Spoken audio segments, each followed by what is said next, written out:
Next जो हमारे पास आता है भाई वो मेंडलीव पीरियोडिक टेबल। ठीक है, अब मेंडलीव पीरियोडिक टेबल जब हम डिस्कस करना स्टार्ट करते हैं तो हमारे लिए क्या आता है कि भाई इससे पहले जो हमने डिस्कस किया था ऑक्टेट रूल डिस्कस कर लिया, ठीक है भाई, डे बोर्नीज प्रिंसिपल हमने डिस्कस कर लिया।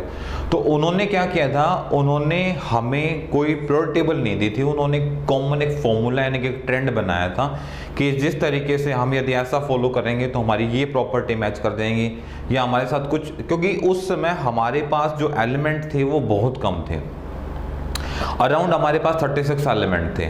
मेंडलीव तक पहुंचते पहुंचते 56 एलिमेंट तक हमने एलिमेंट को डिस्कवर कर दिया था।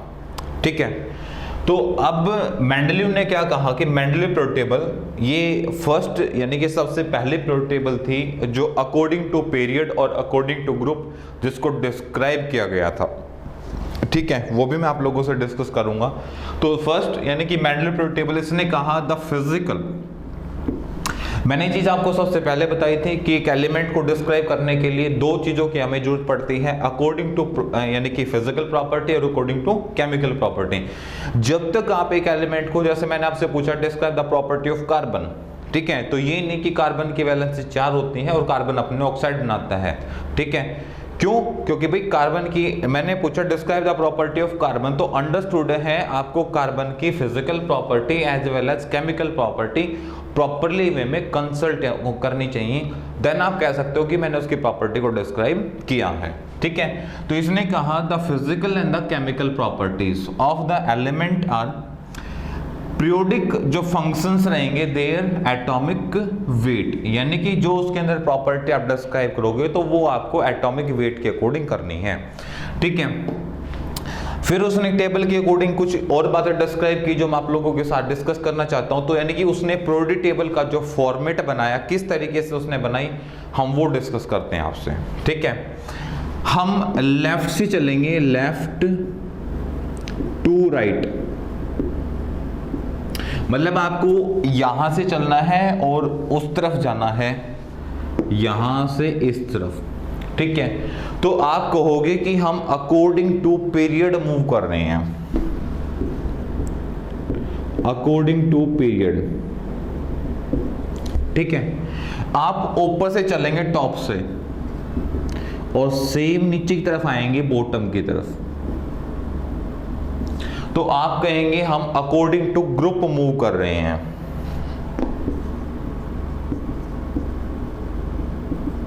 आप क्या कर रहे हो, अकॉर्डिंग टू ग्रुप मूव कर रहे हो। उसके बाद इन चीजों को अब हम टेबल में यूज करते हैं। दूसरा उसने कहा कि जो ग्रुप्स का उसने जो नेमिंग किया वो उसने रोमन के अंदर किया।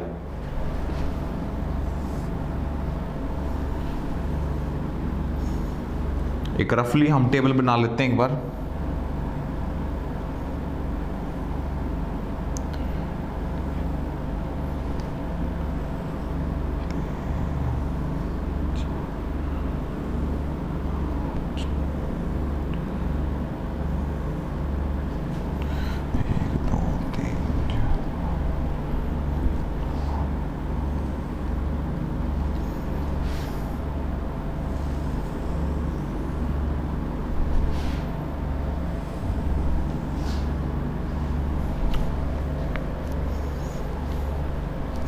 जैसे हम यहां से चलेंगे इस तरफ तो हमारे पीरियड होंगे, और जब आप इसमें इस तरफ आओगे तो ग्रुप होंगे।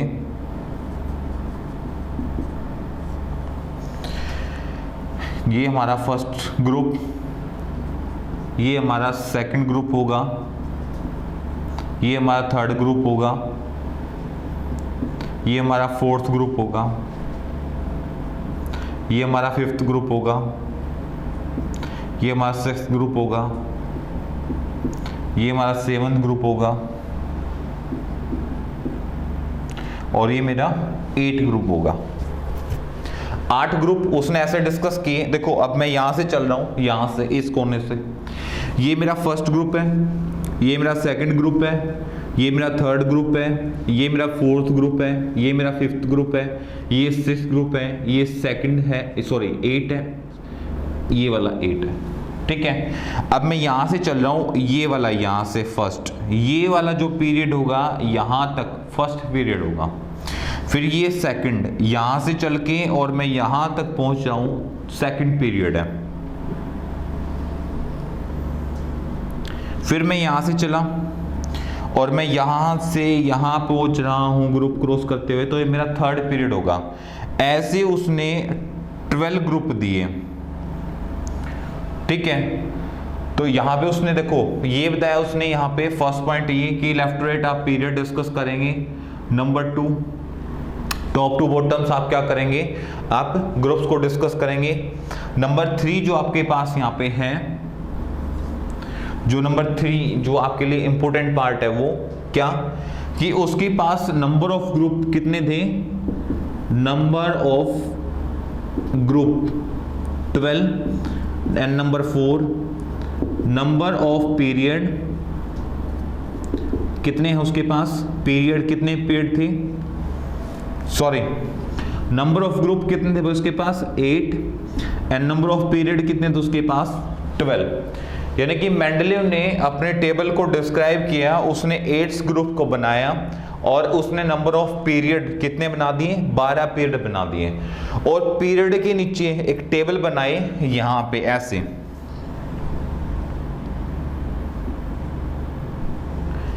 ये वाली टेबल है ऐसे करके,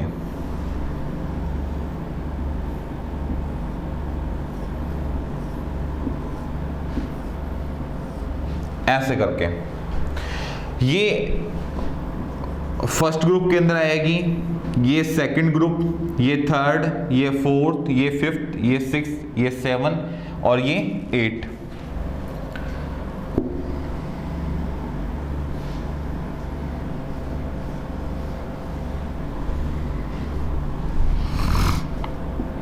ये फर्स्ट, ये सेकंड, ये थर्ड, ये फोर्थ, ये फिफ्थ, ये सिक्स्थ, ये 7th और ये 8।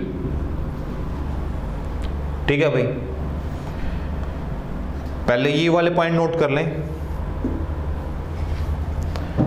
यहां से फर्स्ट जो बनाया हमने, तो ये हम बात करेंगे ऑक्साइड की। उसने बताया कि एलिमेंट अपने ये वाले ऑक्साइड बनाएंगे, ये उसने बनाए हाइड्राइड, ठीक है। यानी कि फर्स्ट ग्रुप के जो ऑक्साइड बनेंगे वो इस फॉर्म में बनेंगे, 2 एलिमेंट 1 ऑक्सीजन जुड़ेगा। सेकंड वाले में 1 ऑक्सीजन होगा और 1 एलिमेंट होगा। थर्ड वाले में 2 एलिमेंट 3 ऑक्सीजन। फोर्थ वाले में 1 एलिमेंट 2 ऑक्सीजन। फिफ्थ वाले में 2 एलिमेंट और 5 ऑक्सीजन। सिक्स्थ वाले में 1 एलिमेंट 3 ऑक्सीजन। सेवंथ वाले में आपने 2 एलिमेंट और 7 oxygen.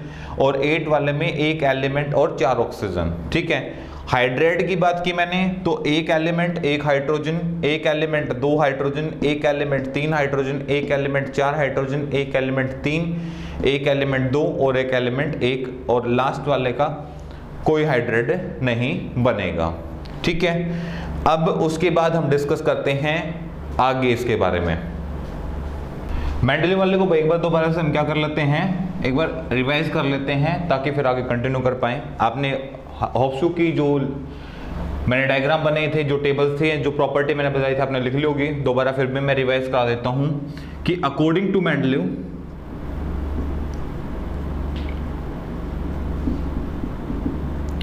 Periodic table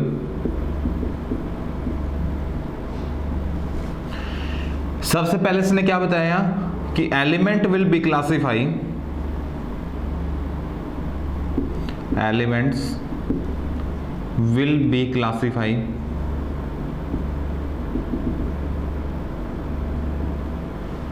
based on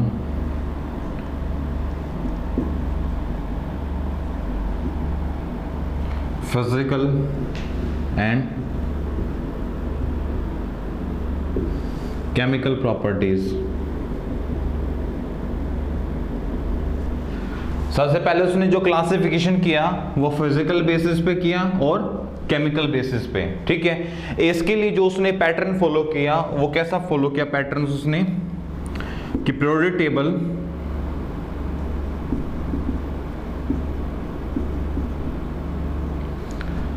arrange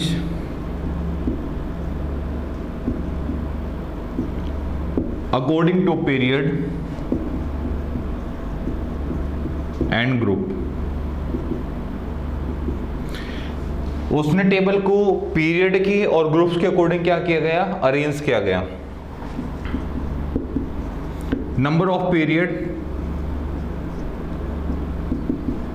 in a period table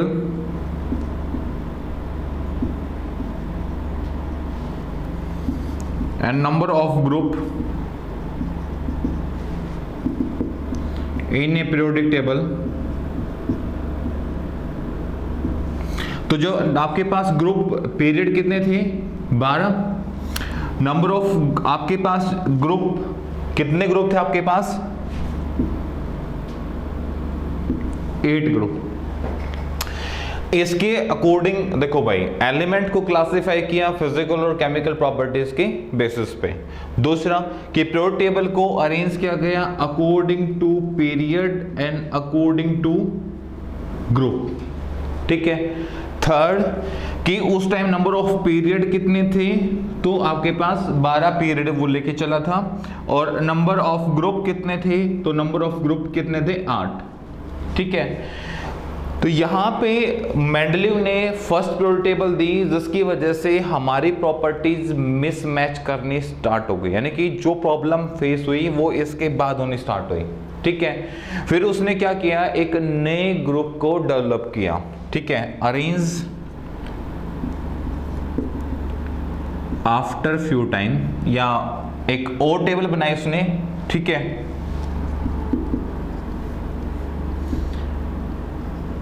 add a new group, उसने क्या किया गया, एक नए ग्रुप को डेवलप किया गया जिसका नाम था इज कॉल्ड जीरो ग्रुप।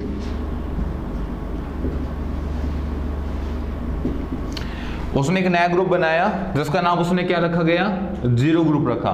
फिर उसने डिसाइड किया कि जितने भी आप पीरियड टेबल में गैसेस होंगी ना, उन गैसेस को उठा के इसके अंदर रख दूंगा, ठीक है। तो उसने सेकंड टर्म क्या उसने उसके बाद सेकंड स्टेप जो टर्म जो यूज की वो क्या की कि उस ग्रुप के अंदर, यानी कि जीरो ग्रुप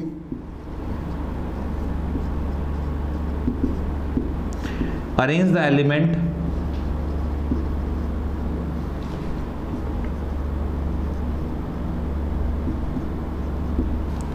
एलिमेंट यहां पे क्या की गई, अरेंज किए गए, ठीक है। ओनली नोबल गैसेस, यहां पे जो अरेंज किया गया वो किन एलिमेंट्स को किया गया कि जो नेचर में क्या थी, नोबल गैसेस, ठीक है। नोबल गैसेस, ठीक है। Gases are reactive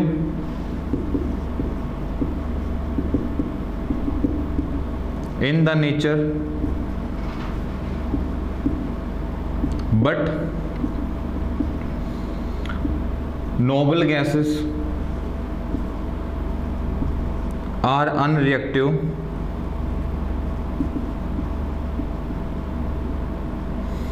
noble gases are unreactive in nature।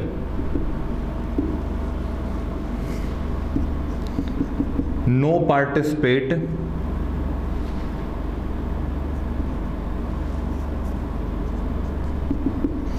in a chemical reaction।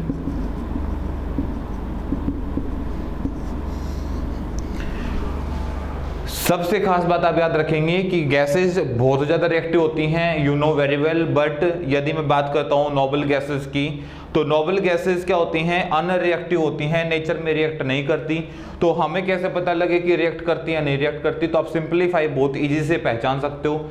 जो नेचर में अपने ऑक्साइड बनाती है मतलब वो रिएक्ट करती है, और जो नेचर में अपने ऑक्साइड नहीं बनाती, यानी कि जो नेचर में केमिकल रिएक्शन के अंदर पार्टिसिपेट नहीं करें वो क्या कहलाएगी, वो अनरिएक्टिव गैस कहलाएगी। ये नोबल गैसेस जो हैं वो अनरिएक्टिव रहती हैं। रीजंस क्या है कि इनका लास्ट ऑक्टेट फुल्ली फिल्ड रहता है, ठीक है। रीजंस की बात करता हूं,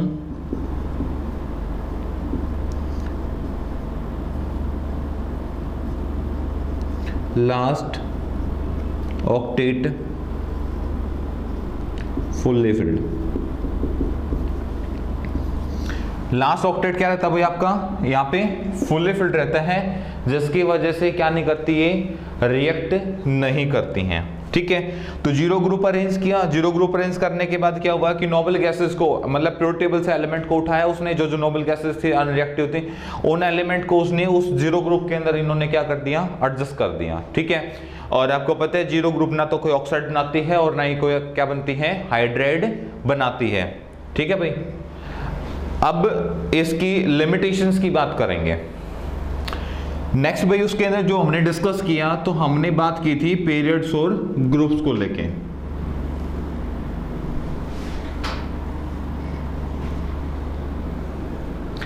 अब पहले जो क्या डिस्कस हुआ था कि एक कॉलम में जो पोजीशन ऑफ एलिमेंट होगी वो एक ही रहेगी, एक से ज्यादा नहीं होंगे। यदि एक से ज्यादा उसके अंदर बनाओगे तो क्या करेंगे, प्रॉब्लम्स, यानी कि प्रॉपर्टी मिसमैच, यानी कि आप अकॉर्डिंग टू बाय लॉज को फॉलो नहीं करेंगे। तो ये वन मान लो 1 2 3 अप टू कहाँ तक जाएगा, 12 तक। यहाँ पे जैसे हमारे पास ये हो गया फर्स्ट ग्रुप, ये हो गया हमारे पास सेकंड ग्रुप, ये हो गया थर्ड ग्रुप, ऐसे हम पहुंच गए लास्ट में 8 ग्रुप तक। यहाँ मान लो सपोज करते हैं हमारा 8 ग्रुप आ गया। फिर यहाँ उसने डेवलप किया, यहाँ पे ये हो गया 0 ग्रुप। ठीक है, इसके अंदर क्या किया गया, यहाँ पे जो रखा वो किसको रखा, नोबल गैसेस का। इसके अंदर क्या रखा, नोबल गैसेस। ये सभी की सभी क्या थी, unreactive.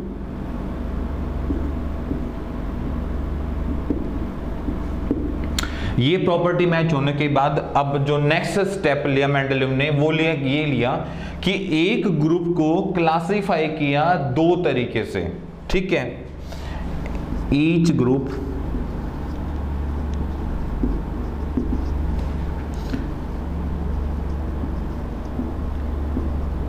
Classification 2 forms, A N B. अब इन्होंने क्या किया गया भाई, इसको ए बी में डिवाइड कर दिया, ए बी में। ठीक है, डिवाइड करने का पर्पस क्या था कि जिन एलिमेंट्स की प्रॉपर्टी मैच कर रही थी, जिनका साइज क्या कर रहा था, मैच कर रहा था, जो वहां पे प्रॉब्लम्स जो हमें फेस करने को नजर आ रही थी, और उसमें क्या किया गया कि भाई अब क्या किया, कुछ एलिमेंट को उठा के 0 में रख दिया तो स्पेस खाली हो गया। अब उस स्पेस को फुलफिल करने के लिए एलिमेंट को जब हमने ऊपर शिफ्ट करना स्टार्ट किया, तो कुछ एलिमेंट के साइज मैच कर गए। जैसे इसका साइज इस एलिमेंट का इस एलिमेंट का क्या हो जाए, सेम हो जाए। यहाँ इस एलिमेंट का इस एलिमेंट का साइज क्या हो जाए, सेम हो जाए। यहाँ पे इस एलिमेंट का साइज क्या हो जाए। तो अब बोला भाई इनमें से आप ऊपर किसको रखें और नीचे किसको रखें, तो हमारे लिए प्रॉब्लम्स हो गई। तो उस टाइम पे मेंडलीव ने क्या किया गया, एक ग्रुप को, ये जो आपका ग्रुप था ये वाला पोर्शन, बोला इसको क्या करो आप डिवाइड कर दो 2 पार्ट में। ठीक है, उसमें क्या करेंगे कि भाई ए और बी, जिसकी रिएक्टिविटी हाई होगी उसको रखेंगे ए के नीचे, और जिसकी रिएक्टिविटी लेस होगी कंपेयर टू ए, वो आ जाएगा कहाँ, बी के नीचे। और जहां ऐसा नहीं है वहां क्या होगा, एक कॉलम में एक एलिमेंट होगा। दोबारा से, जहां प्रॉब्लम इशू थे सिर्फ वही एक कॉलम के अंदर, सिर्फ इस एक, जैसे यहाँ इशू है तो सिर्फ इस कॉलम के अंदर क्या आएंगे, 2 एलिमेंट, एक ए के नीचे और दूसरा बी के नीचे। तो ये कॉलम क्या हो जाएगा, फिर यहाँ पे आके वैकेंट, खाली हो जाएगा। तो बाकी यहाँ कोई प्रॉब्लम नहीं है, तो यहाँ पे सिंगल एलिमेंट मिलेंगे। जिन कॉलम के अंदर रिएक्टिविटी मैच कर रही थी, जो हमारे लिए ड्रॉबैक बन रहे थे, हमें सिर्फ उन्हीं एलिमेंट्स को हमने शिफ्ट किया था एक कॉलम के अंदर। ए पोजीशन किन एलिमेंट की होगी, ए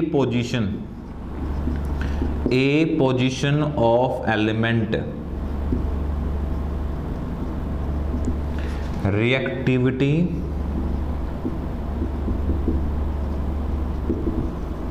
विल बी हाई।